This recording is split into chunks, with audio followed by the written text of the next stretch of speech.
Part 11 figure of speech के इस series में पार्ट 11।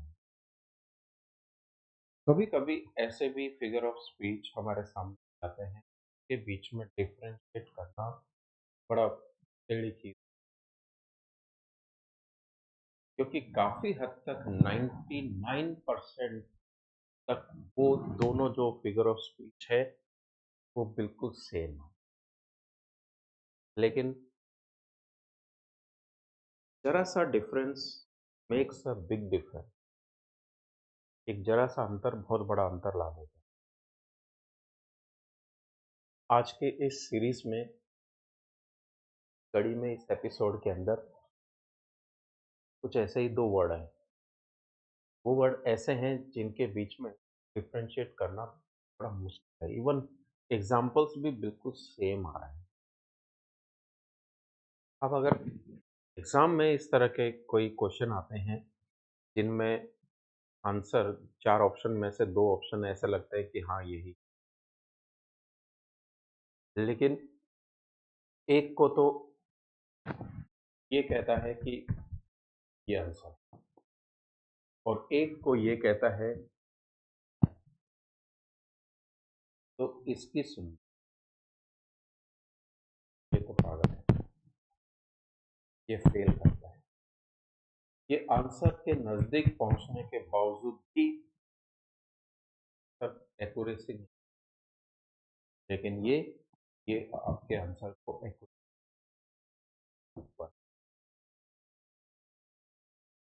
और जितनी मूवीज बनी है वो सब किस पे बनी है? ये तो बनी नहीं, आपके दिल में, दिल वर्ड। अभी ये नहीं आया कि हम आपके दिमाग में,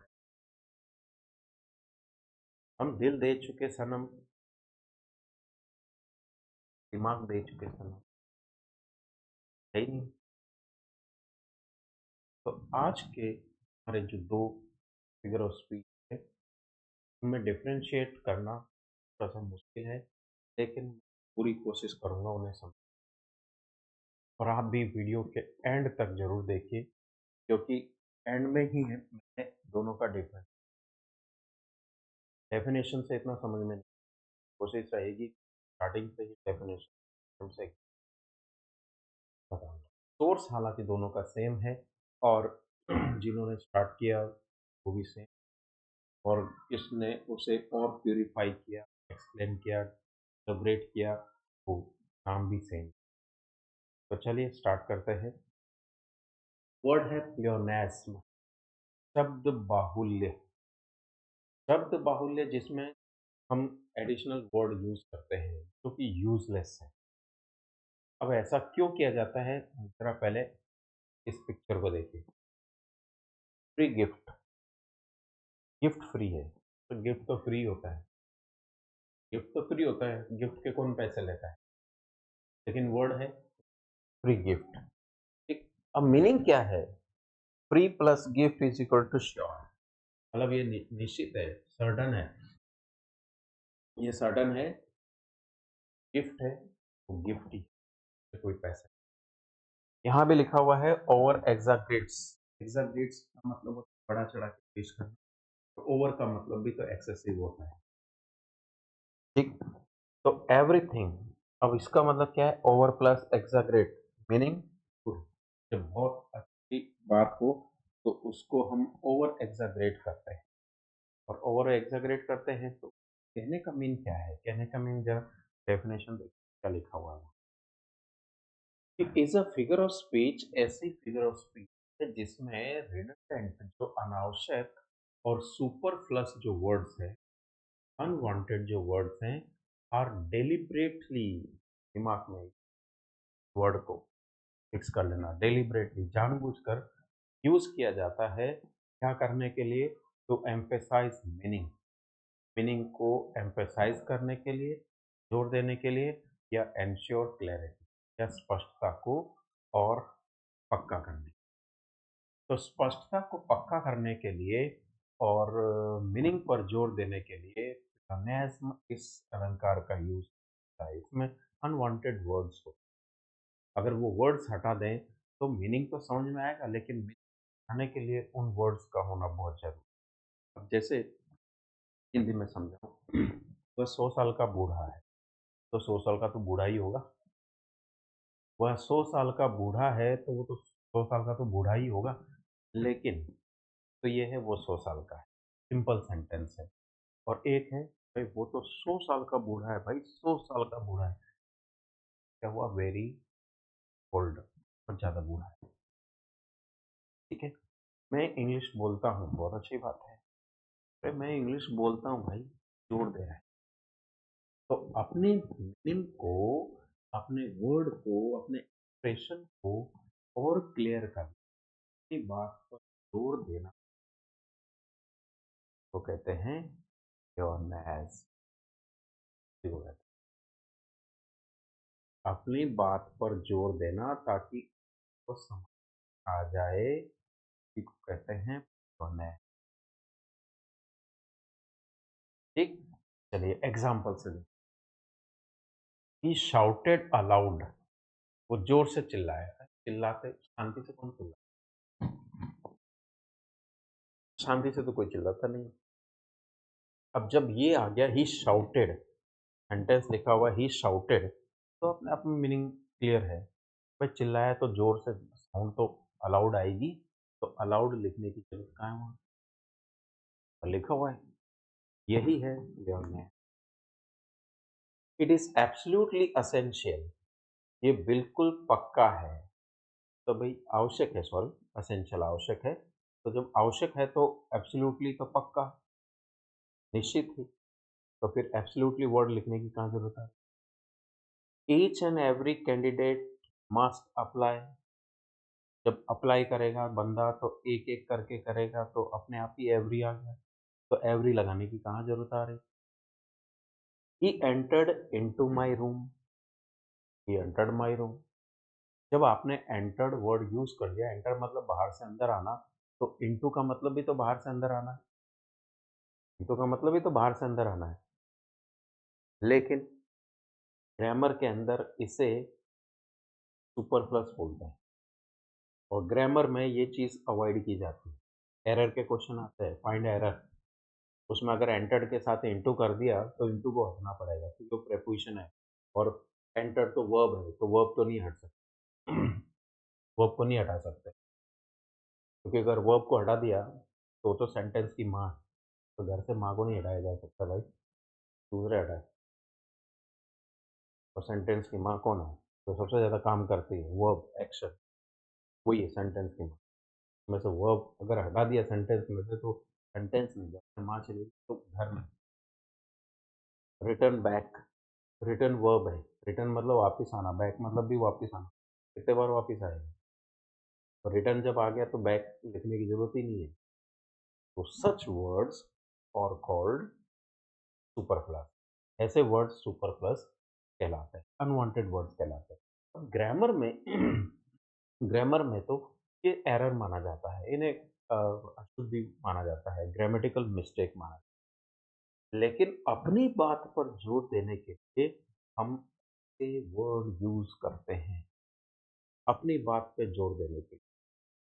इधर कहीं एटीएम मशीन है क्या? एटीएम, एम मतलब मशीन, जब एटीएम में एम और मशीन ऑलरेडी है, तो मशीन लगाने की क्या जरूरत है? टोल टैक्स, जब टोल का मतलब ही टैक्स है, तो फिर टैक्स लगाने की क्या जरूरत है? तो ऐसे जो वर्ड्स होते हैं, वर्ड होते हैं, वो ग्रामर में तो एरर माने जाते हैं, लेकिन अगर इन्हें पोएट्री प्रोज में यूज है, तो वो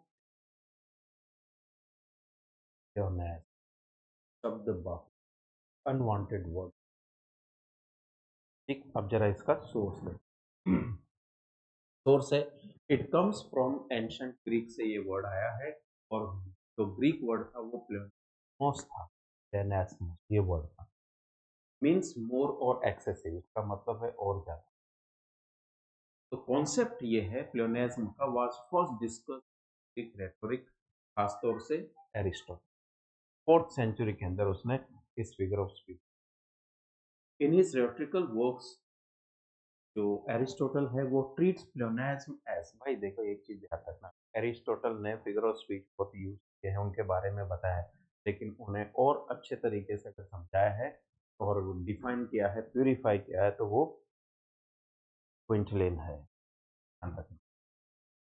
तो इन हिज थ्योरेटिकल वर्क्स में एरिस्टोटल इट्स प्लेोनेज्म को उसने किस फोल्ट इन स्टाइल, एक फोल्टी स्टाइल है, मतलब स्टाइल आप यूज करिए ठीक है, लेकिन ज्यादा स्टाइलिश मारना भी ठीक है।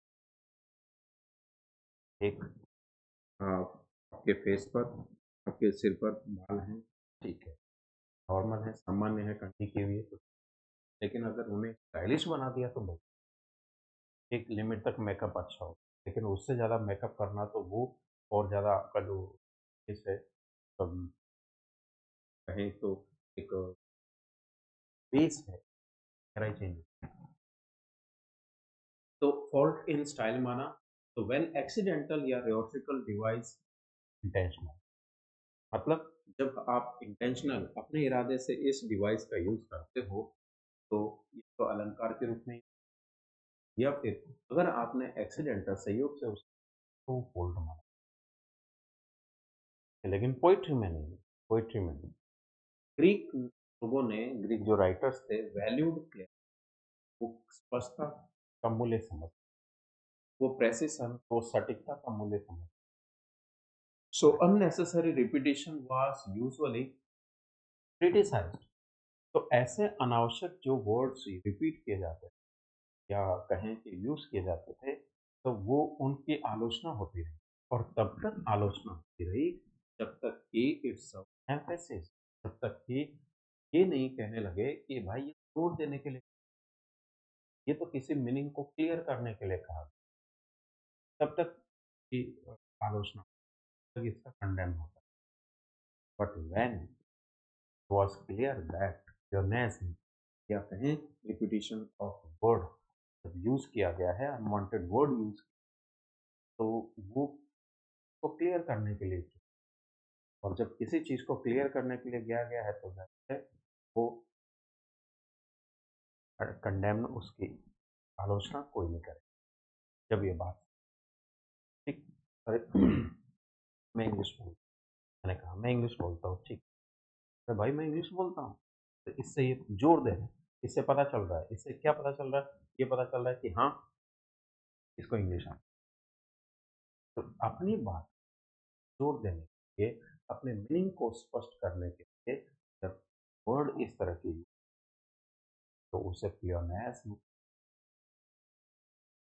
रोमन जो रेट्रिशियंस थे, उन्होंने क्या किया, सिस्टमैटाइज प्लियोनेस्म क्लैरिटी, उन्होंने तो इसे और सिस्टमेटिक तरीके से यूज किया ताकि क्लियरिटी हो, स्पष्टता। क्विंटलिन के हिसाब से अपना इसका जो वर्क है, इंस्टीट्यूशियो रेटोरियम, तो उसमें क्या बताया उसके, रिडंडेंसी ऑफ एक्सप्रेशन, मतलब अपनी अभिव्यक्ति को अनावश्यक रूप से अभिव्यक्त कर, विच में बी इधर फॉल्ट, वो हो सकता है बाई मिस्टेक हो, या हो सकता है फिगर हो, कोई अलंकार हो, या इन अदर वर्ड्स, दूसरे शब्दों में कहें तो वो डेलिब्रेट एम्फेसिस और क्लियर, वो तो जोर देगा, जानबूझ के जोर देगा या स्पष्ट बात करेगा, तो उसी को प्लियोनेज्म। तो क्विंटिलिन ने ये बात कही कि जब हम किसी को और ज़्यादा जोर दे करके समझाते हैं, तो वो हमारे लिए प्लियोनेज्म बनता है। वो एम्फेटिक तो बनता ही है, बस उसमें यूज़ करते हैं, अनावश्यक शब्दों का यूज़ करते हैं, तो अनावश्यक, ये तो ऐसा ही हुआ, अगर समझ आ रहा है तो उसको अलग-अलग तरीके, ये वही अर्थ हुआ। सीधा कोई नहीं जा रहा, तो उसको टेढ़े-मेढ़े घुमा करके मंजिल तक पहुँचेगा वो भी मंजिल, और जो सीधा नहीं जा रहा, टेढ़ा-मेढ़ा जा रहा है, वो भी अपनी मंजिल। प्लेोनेज़्म में ऐसा ही है। प्लेोनेज़्म में हम सुपर प्लस वर्ड का यूज़ करते हैं, ज़रूरत नहीं है, लेकिन जब हम मीनिंग को समझ, तब वहाँ उन प्लस की ज़रूरत। He entered into my room, वो मेरे कमरे में आए। He entered into my room, वो मेरे कमरे, एंटर्ड इनटू माय रूम, वो मेरे कमरे में आया। ऐसा नहीं लग रहा जैसे जोर दे, मैं पढ़ता हूँ, पढ़ता तो हूँ, जोर देके कह रहा है। मैं पढ़ता तो हूँ, तो भी समझ में आ रहा है, हाँ, पढ़ता है। यही है क्लियरनेस। अब क्लियरनेस में लैटिन जो ऑथर्स थे, ऑफन यूज्ड क्लियरनेस डेलिबरेटली, तब से वो यूज़ करते लीगल लैंग्वेज, कानूनी भाषा में, ओरेटरी में, भाषणबाजी में और रिलीजियस टेक्स्ट के, धार्मिक किताबों में यूज़ करते। तो इट बिकेम स्टाइलिस्टिक फीचर हो गया rather than an, तो अब इसे गलत नहीं मानते।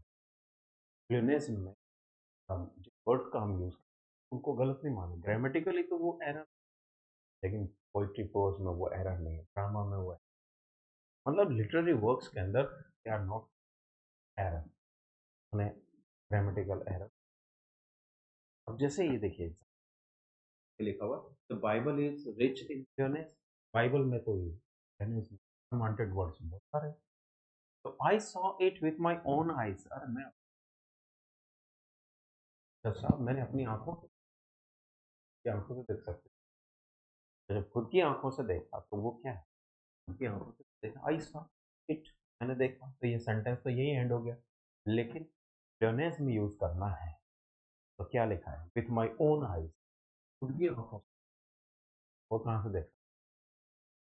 लेकिन जोर दे रहे हैं किसी बात को स्पष्ट कर, एक क्लियर, ये हम फ्लुएंस।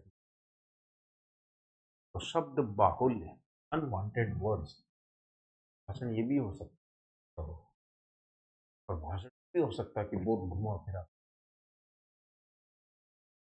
तो अब नोट देखिए, this figure of speech entered English through Latin grammatical and books. जो लैटिन की अलंकार वाली किताबें थी, उनके माध्यम से इंग्लिश में ये फिगर ऑफ स्पीच, और मिडिवल ग्रामर स्कूल्स में Shakespeare used it for emotional intensity, अपनी भावनात्मक गहनता के लिए शेक्सपियर ने फिगर ऑफ स्पीच, और रिदम के लिए use, and for dramatic aim, और नाटकीय जोर देने के लिए यूज।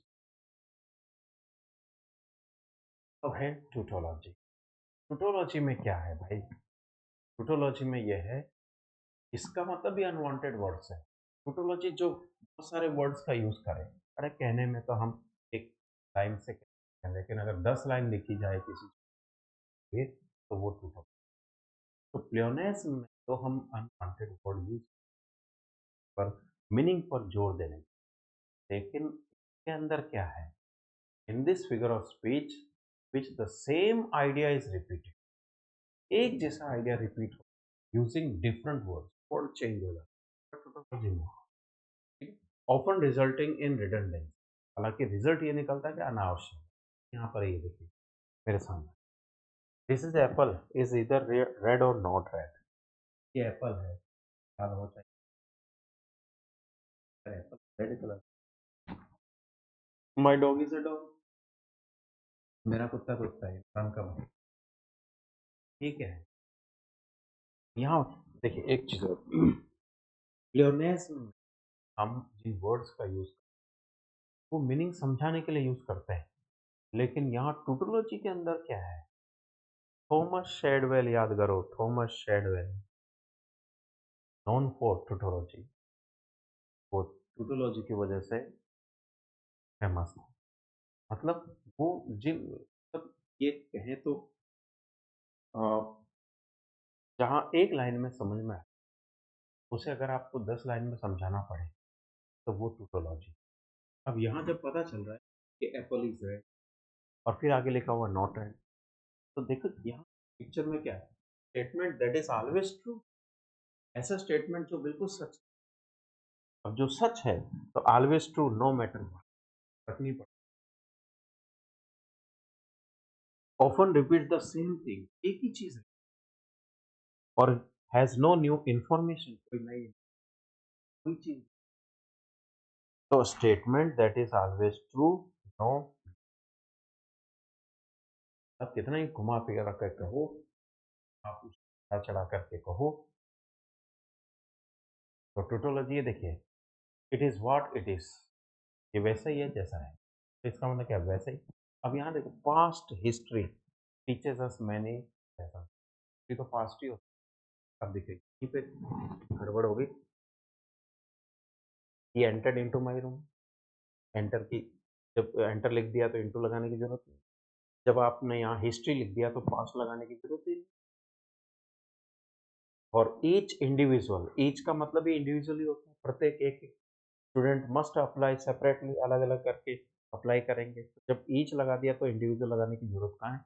तो वो वैसे ही ईच जब लग गया तो एवरी लगाने की ज़रूरत, सेम नहीं आया? सेम आ रहा है। लेकिन असली डिफरेंस क्या है, वो लास्ट में बताऊँगा। वहीं पता चलेगा कि टोटोलॉजी और प्लेonasm, इसलिए वीडियो को एंड तक ज़रूर। The final conclusion was announced today. Conclusion तो फाइनल ही होता है। कंक्लूजन तो फाइनल ही होता है। तो the conclusion was announced today ऐसा होना चाहिए। तो फिर फाइनल क्या है? Final result. रिजल्ट तो फाइनल ही होता है भाई। रिजल्ट तो फाइनल ही होता है। उसके बाद भी कोई रिजल्ट होता है। कोई फर्स्ट है तो उससे ज़्यादा भी कोई फर्स्ट है। यहाँ पर भी ऐसा नहीं लग रहा है जैसे कि अनवांटेड वर्ड्स यहाँ और प्लस वर्ड पर भी है। तो जब आप अगर ग्रामर देखें, ग्रामर की, तो ग्रामर देखें तो सुपर प्लस में वर्ड्स फाइल देखें, कलेक्शन देखें, तो उनमें ये सब। तो हिस्ट्री तो पास्ट ही होती है। हिस्ट्री फ्यूचर की कहाँ, प्रेजेंट की कोई हिस्ट्री। जब एज लगा दिया तो इंडिविजुअल लगा। जब आपने कंक्लूजन लिख दिया तो फाइनल लगाने की, फाइनल रिजल्ट क्या है? रिजल्ट तो फाइनली। जब एंटर लगा दिया तो इंटू लगाना था। जब रिटर्न आ गया तो बैक लगाने। टुगेदर विथ, अरे टुगेदर का मतलब भी विथ है। विथ लगाने की। तो ऐसा जैसे टोटोलॉजी और सेम है, 99% सेम है। एक चीज डिफरेंट क्या, सोर्स है। The word comes from ancient Greek. Ancient Greek से ये वर्ड आया, टोटोलॉजिया, जिसका मतलब है सेम वर्ड और स्पीच, और सेम वर्ड या स्पीच। इन अदर वर्ड्स में कहें तो saying the same thing again in different words, मतलब वही चीज कहना और अलग शब्दों से कहना। अब जैसे सीआईडी आप सुन लेते हैं। सीआईडी के अंदर ये कहता है, सर ये मर गया, ये लगता है ये मर गया। दूसरा कहता है नहीं सर, मुझे लगता है इसकी सांस बंद हो गई।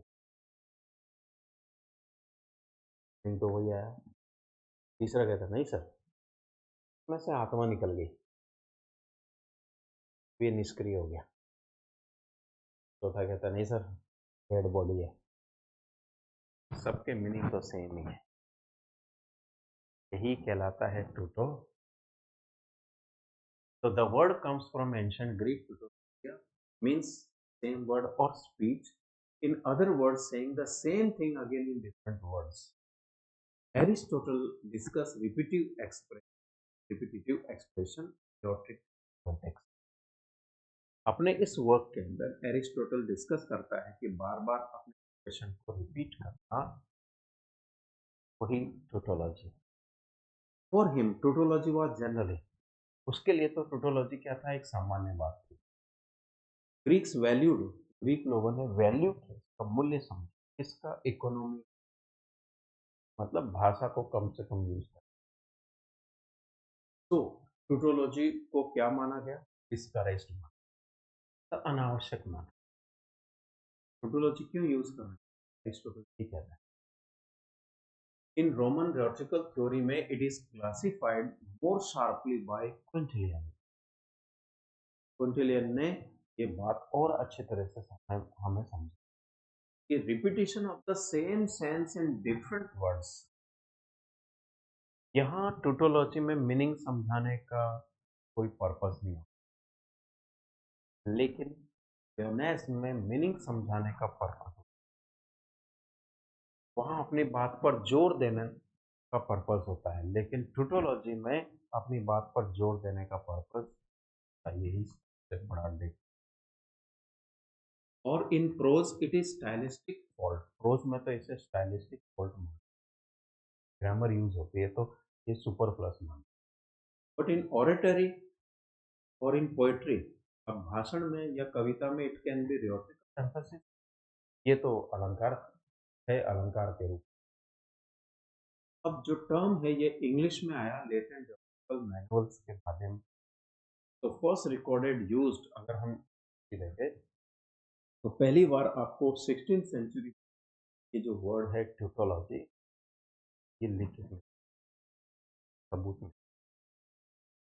अर्ली इंग्लिश ग्रामरियंस जो थे वो स्ट्रॉन्गली कंडेम्ड ट्यूटोलॉजी। भाई ग्रामर के जो लोग हैं, ग्रामरिस्ट लोग हैं, वो तो इसका कंडेम करेंगे, उपहास उड़ाएंगे। वो इसलिए उड़ाएंगे क्योंकि अनवांटेड वर्ड्स हैं। जब वर्ब से समझ में आ जाए तो एडवर्ब यूज क्यों करें, प्रीपोजिशन दूसरा वर्ड यूज क्यों करें? और वो क्या मानते हैं, विशियस, एक अनैतिक, घटिया, रिडंडेंसी, अनावश्यक मानते हैं।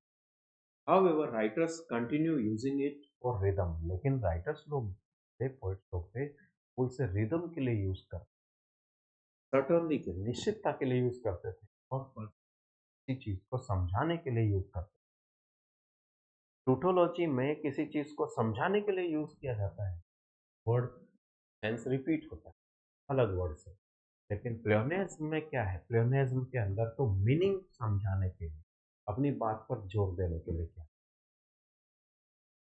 Shakespeare frequently uses tautology to convey, Shakespeare भी इसका यूज कर क्या करने के लिए, इमोशनल प्रेशर, भावनात्मक तनाव, ऑब्सेशन, ग्रसित होना किसी चीज से, और सर्टेनिटी, निश्चितता बताने के लिए वो यूज करते हैं। देखो किंग लियर का एक एग्जांपल है, नेवर नेवर नेवर, और नेवर लिखा है, अनावश्यक है ना, एक बार बोल दो ना नेवर, नहीं मतलब नहीं, नो मतलब नो, बार बार नोट, नेवर, नैट, ये क्यों यूज कर, not new ideas, same idea intensive.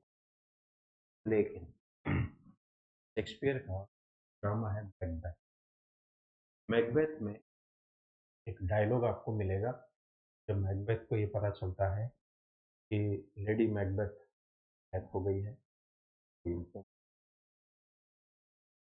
और ऐसे टाइम पर डेथ होती जब बैंक करके अटैक करने के लिए मैकबेथ, ये अभी मरना था, फिर वो डायलॉग बोलता है tomorrow tomorrow and, 3 bar tomorrow. तो वहां टुमारो एंड टुमारो का मतलब सेम नहीं है, हाँ, आने वाला कल, उसके और आने वाला कल, और उसके और आने वाला कल।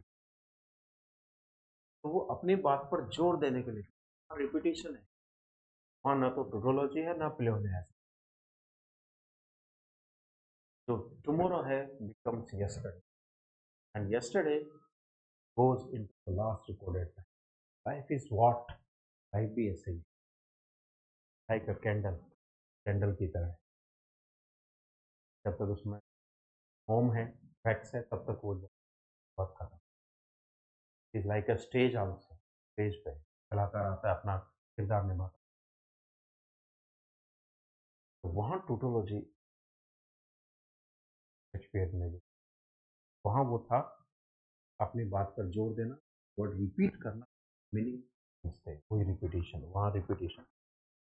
और मॉडर्न इंग्लिश में देखें, मॉडर्न यूसेज में जब उसका यूज किया जाए, फ्री गिफ्ट है, ट्रू फैक्ट्स है, बेसिक बेसिक और फैक्ट्स भी, ये सब अनावश्यक है। जो वर्ब होती है वर्ब को तो नहीं हटाते, साथ वाले वर्ड को हटा देते, तो ये अनावश्यक है। तो अब देखिए डिफरेंस क्या, प्लेोनेस और ट्यूटोलॉजी में अंतर क्या, repetition of same sense using different expression, same idea, मतलब अलग अलग। ट्यूटोलॉजी में क्या है, सेम सेंस को अलग अलग वर्ड्स में समझाना, यूज करना, और वो क्यों, जोर देने के लिए, सर्टनटी, रिदम के, ताकि थॉट इसमें रिपीट होते हैं, सेम थॉट रिपीट होते हैं, वो रिदम के लिए आता है। लेकिन यहाँ वर्ड रिपीट होता है, वहाँ थॉट रिपीट होता है, यहाँ वर्ड रिपीट होता है, ये भी एक बहुत बड़ा डिफरेंस। रिडंडेंट और सुपरफ्लस वर्डिंग, आवश्यक शब्द यूज किए जाते हैं फॉर फॉर क्लैरिटी के लिए, जोर देने के लिए, मीनिंग समझाने के लिए, या एक्स्ट्रा वर्ड ऐड किए जाते हैं कोशिश करने के लिए या इमोशनल फोर्स के। तो ये सबसे बड़ा डिफरेंस। तो टोटोलॉजी में तो थॉट रिपीट होते हैं और क्लियरनेस में वर्ड रिपीट, यही सबसे। अब फटाफट टाइप कर लीजिए, कमेंट भी कर लीजिए। यही सबसे बड़ा टोटोलॉजी और क्लियरनेस सबसे बड़ा डिफरेंस है आज की। तो एंड तक जो एंड तक एंड में जाकर के ही आपको समझ आएगा। बने रहिए, सब्सक्राइब कीजिए।